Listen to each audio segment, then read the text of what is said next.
ডিমের ভুজিয়া তো সকলেই খেয়েছেন, মাশরুম দিয়ে ডিমের ভুজিয়া খেয়েছেন কি? তাহলে হ্যাঁ, এই ভিডিওটা আপনার জন্য। নমস্কার বন্ধুরা, মধুস কিচেনে আপনাদের সকলকে স্বাগতম। মাশরুম দিয়ে ডিমের ভুজিয়া বানানোর জন্য দেখুন আমি প্রথমে ফ্রেশ মাশরুমকে ছোট ছোট করে কেটে নিয়েছি। তারপরে আমি মাশরুমটাকে একটু নুন আর হলুদ দিয়ে সেদ্ধ করে নেব। আমার এখানে পেঁয়াজ কুচি, টমেটো কুচি, লঙ্কা কুচি আর দুটো ডিম লাগছে মাশরুম দিয়ে ডিমের ভুজিয়া বানানোর জন্য। আমি প্রথমে কড়াইতে একটু তেল দিয়ে দেব। তেলটা গরম হলে দেখো আমি ওর মধ্যে 1 চিমটে মতো নুন দিয়ে দেব। কেন, সেদ্ধ করার সময় আমার অলরেডি নুন দেওয়া আছে। 1 চিমটে মতো হলুদ দিয়ে দেবো। হলুদও আমার আগে থেকে দেওয়া আছে, তবু আমি একটু অল্প দিয়ে দেব। হলুদটা গরম তেলের মধ্যে দিলে মাশরুমটা ভাজার সময় কালারটাও খুব সুন্দর হবে আর গন্ধটাও হবে না। তারপরে আমি মাশরুমটাকে ভালোভাবে তেলের মধ্যে দিয়ে নাড়াচাড়া করে ভেজে নেব। এইভাবে কিছুক্ষণ নাড়িয়ে চাড়িয়ে পুরো লাল লাল করে ভেজে নিতে হবে। তারপরে দেখো আমার মাশরুমটা লাল লাল করে ভাজা হয়ে গেছে। আমি তুলে একটা জায়গার মধ্যে তুলে রেখে দিচ্ছি।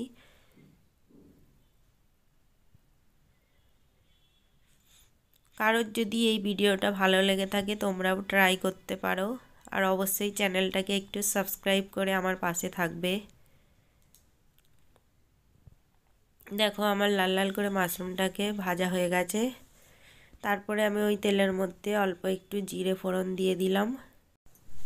বন্ধুরা, এই রেসিপিটা খুব কম সময়ে ঝটপট তৈরি হয়ে যায়। তারপরে আমি তেলের মধ্যে পেঁয়াজ কুচি আর লঙ্কা কুচিটা দিয়ে ভালোভাবে ভেজে নেব। বন্ধুরা, যখন কোনো কিছু খেতে মন করবে না তখন তুমি এইটা ঘরোয়াভাবে বানিয়ে করে দেখতে পারো, অবশ্যই ভালো লাগবে বন্ধুরা। তারপরে দেখো আমি পেঁয়াজটাকে আর লঙ্কাটাকে লাল লাল করে ভালোভাবে ভেজে নিয়েছি। তারপরে ওর মধ্যে আমি 1 চামচ মতো আদা বাটা আর রসুন বাটা দিয়ে দিলাম। দিয়ে ওটাকে ভালোভাবে কষিয়ে নিতে হবে।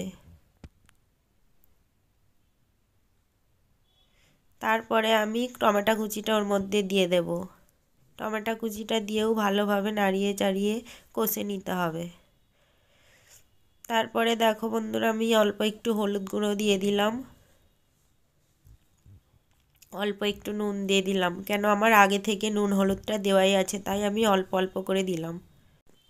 আর বন্ধুরা, তোমরা যে যেরকম ঝাল খাও সেরকম ঝালের পরিমাপটা দেবে।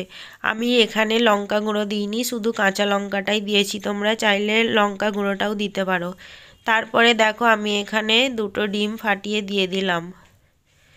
ডিমটা দিয়ে ভালোভাবে আমি ওর সঙ্গে মিক্স করে ভালোভাবে ওটাকে পুরো কষিয়ে শুকনো শুকনো করে নিতে হবে। খুব ভালোভাবে বন্ধু ওটাকে কষাতে হবে, না হলে কিন্তু ডিমের একটা আঁশটানি গন্ধ ছাড়বে, খেতে ইচ্ছা করবে না। তার জন্য খুব ভালোভাবে নাড়িয়ে চাড়িয়ে কষতে হবে।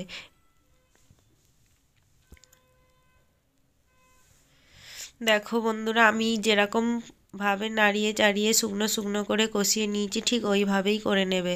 তারপরে আমি ওর মধ্যে মাশরুম ভাজাগুলো দিয়ে দিলাম। দিয়ে পুরো দেখো ঝুড়ো ঝুড়ো হয়ে গেছে। আমার কিন্তু ডিমের ভুজিয়া প্রায় কমপ্লিট হয়ে এসছে।